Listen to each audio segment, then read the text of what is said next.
Ahora les presento la segunda parte de mi intervención en Cuenca el pasado jueves 16 de julio en la Cámara de Industrias ante Alberto Acosta. Cuando me refiero a mis interlocutores o mis contertulios, ahí son él y Alfredo Corral, el uno expresidente de la Asamblea y el otro excontralor, maestros míos, el uno en el deporte, el otro en las leyes.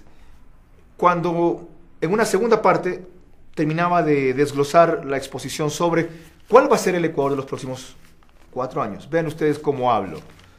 Cuando estoy en público, ante gente, hubo cerca de 300 personas. Cometí el error de apoyar al gobierno cuando desconocieron el Congreso. Y fue un error, me explicaba Carlos Hijón, porque aunque sea un Congreso de prostitutas, según me dijo él, fueron elegidas por la gente. Y aunque la gente se haya equivocado, una democracia se sostiene en un trípode, que es Congreso, función judicial y función ejecutiva. Correa le estaba quitando una pata al trípode y yo pensé que hasta eso valía la pena para que se consagre el cambio en este país. Y apoyé el desconocimiento del Congreso, del más democrático de los organismos, por una vía de un subterfugio del Tribunal Supremo Electoral. Lo único que reclamé fue que no se descalifique a aquellos que no estuvieron en una sesión malhadada que sirvió para la descalificación. Seguí pensando que el cambio era posible, que no era perfecto, que había que hacer sacrificios y renunciamientos, que no se podían anteponer perspectivas personales. Y apoyé la consulta, por supuesto, y apoyé la elección de los asambleístas. Incluso dije, ¿por quiénes votaría? Entre ellos está mi antecesor, para vergüenza de él. Contar con mi voto, quiero decir. Para esa asamblea, hasta que salió el parto de la Constitución y se acabó mi aprobación. La Constitución tiene muchos avances, pero tan pocos retrocesos que son suficientes para estar en contra. Especialmente uno, en mi campo, el de la comunicación, y ya ven las consecuencias y lo verán a futuro cuando se haga la ley de comunicación.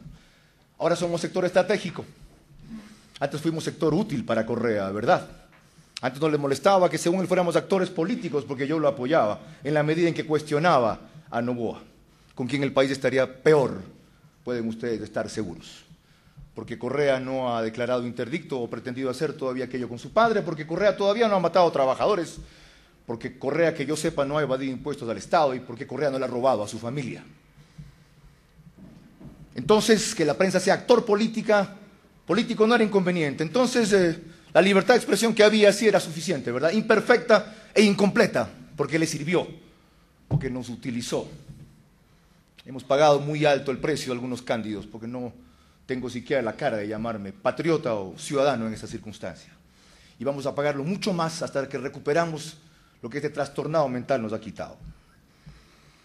Cuando salió la Constitución y decía que la comunicación es un sector estratégico y que por lo tanto el 51% tiene que estar manejado por el Estado o empresas mixtas en las cuales el Estado tenga mayoría, se acabó mi aprobación. Por ese solo elemento sí, ese único elemento sí, ese último elemento sí. Porque la libertad de expresión que había en este país, incompleta e imperfecta, empezaba a ser amordazada y está en terapia intensiva.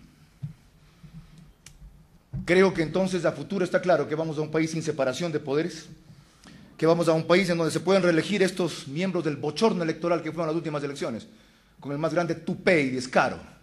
Aspiran y seguramente conseguirán que los vuelvan a nombrar como Consejo Nacional Electoral definitivo. Creo que vamos a un país en donde se puede manosear la función de control social, uno de los más grandes logros teóricos de este documento, denominado Quinto Poder. Vamos a un país donde se acabó la fiscalización, y así lo consagra esta ley orgánica de la función judicial, en el momento en que depende del CAL, la Comisión Administrativa del Legislativo, decidir o no si tramita un juicio político, cuando es administrativa, no político, que por lo menos lo decide el Pleno de la Asamblea. Y cuando si la Corte Constitucional aprueba el juicio político, debe volver a considerar la aprobación otra vez el CAL. Esa es la ley orgánica de la función legislativa que acaba de salir. Creo que vamos a un país en donde también, ojo, y eso se les pasó en la Constitución, se puede destituir sin juicio al presidente de la República. No la traje, pero está en el artículo 130. Inciso 1, están 2 causales, y en el inciso o numeral 2 está que al cabo de 3 días él tiene que presentar sus pruebas de descargo, pero no habla de ningún juicio. ¿Por qué creen que Correa se apura en lograr una mayoría con un pacto que ni siquiera tiene la cara de decirlo públicamente?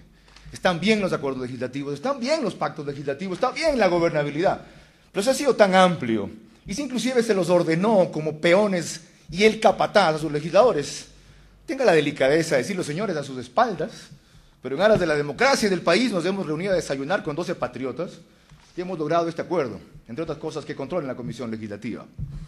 Hacia esa clase de país vamos. Seamos a un país en que se puede espiar sin límite la vida privada de los ciudadanos. Ustedes nunca sabrán por qué. Porque si la autoridad considera la denuncia reservada fundamentada, no tiene que decir quién la presentó. Simplemente hacen lo que ya están haciendo, pero sin ley. Intervenir los teléfonos, las comunicaciones, todo. Correa dice que me están buscando a las Fuerzas Armadas. Es cierto. No sé cómo se enteró por mi celular. La diferencia es que yo no busco a las Fuerzas Armadas. Y que no me he reunido con el emisario para darme no sé qué información.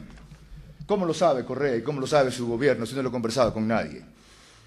Cuando yo quiero saber si lo que digo es espiado o no, digo datos equivocados y proceden en la dirección equivocada. Y así harán con cualquier opositor o con cualquier persona que les caiga simplemente antipático, aunque sea el círculo rosa, y caiga en desgracia. Después de 15 años, esos documentos recién van a salir de la reserva y ustedes podrán saber si los espían o los acusan, o los declaran traidores a la patria, ¿por qué es? Anda por ahí un traidor a la patria, según Correa, quien no se atreve a juzgar, solamente a denostar.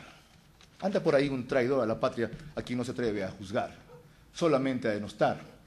Ahora que está protegido por colcha antibalas y el GIR es muy lenguaraz, muy valiente.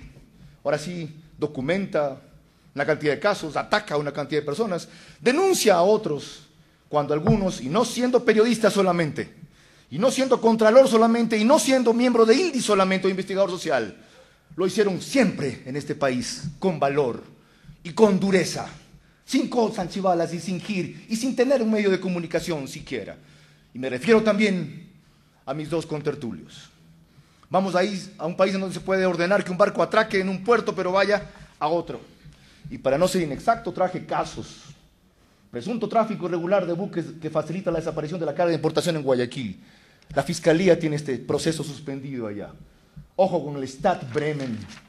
Y en cambio, como no encuentran plata porque no cobran suficiente en las aduanas, sí les roban el retiro a los policías y a los militares.